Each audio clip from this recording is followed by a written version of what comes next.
Hi everyone, this is Mindy Eggen for Honeybee Stamps, and in today's video we are going to do a blended cover plate. And what I mean by that is we're going to do a little ink blending, die cutting, and some more ink blending.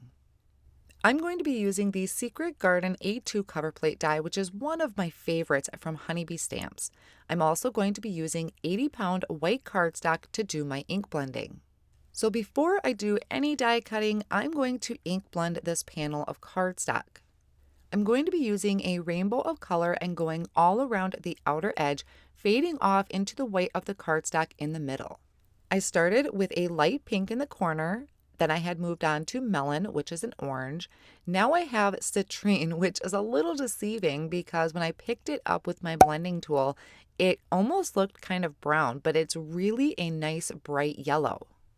All of the inks that I'm using today are from the stamp market. You can use any inks in your collection. The only reason I really chose these was because they just had some different shades than what I have in my collection, like the citrine and this leafy color, which is kind of like a moss. Now I'm going to move on to Tropic, which is very much like a teal, but that's what's going to be the blue part of my card. Then I'm going to move on to Orchid, which is kind of this purpley pink. And I had a little bit of room left there, so I'm going to bring in kind of a darker red, which in this case is going to be raspberry. Now each time I blend a new color, I am going to blend into the previous color, so I kind of have a transition of a rainbow going around my card. Now this is looking not the greatest right now, and that's okay. I'm going to take that Secret Garden A2 cover plate die, line it up over my cardstock, and hold that down with a low tack tape so it doesn't shift. Once I run this through my die cut machine, I'm going to take my craft pick and just poke out all of those die cut pieces.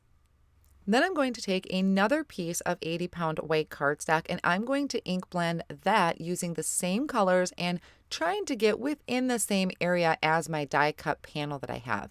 You could try and do a die cut inlay technique, but I kind of wanted this to be not perfectly lined up because it's going to look amazing at the end when we put the cover plate back on top.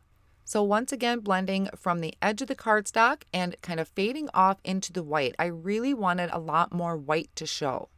I'm using a different set of blending brushes to do my blending, mainly because my Honeybee Stamps blending brushes I have designated for my Distress Oxide inks, so you can use whatever blending tool you have on hand.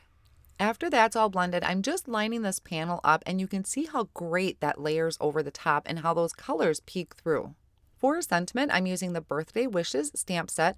I'm stamping the word Wishes in the intense black ink onto some white cardstock, stamping it twice just to make sure I have a really good impression, and then using the coordinating die, holding that down with a Post-it tape, and then I'm going to use my Bitty Buzz Cutter to die cut this out.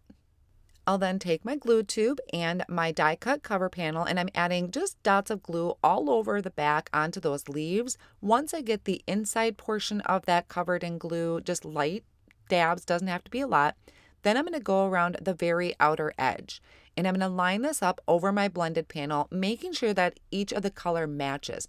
But I really like how some of that teal is kind of behind the orchid or that purple. I think that looks really neat. I want to layer up my sentiments, so I'm taking the coordinating die for the word birthday and I'm going to die cut that out a few more times.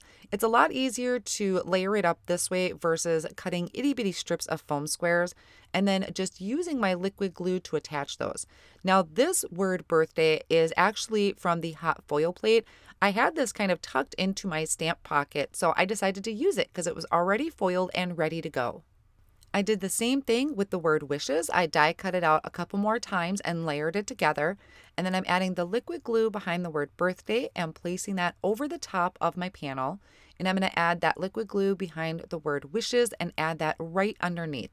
So I really do like the shiny gold in the top and then that pop of black right underneath. To finish this off and add a little bit of sparkle to the card, I'm using these Crystal Clear Mix gemstones, which already have adhesive on the back.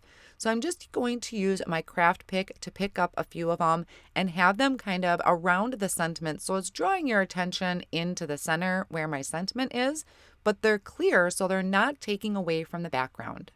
And that's going to finish up the card project for today. I really love the colors and the background with that blended cover plate on the top. I think that looks really neat. I hope you enjoyed today's card. Thank you so much for joining me today.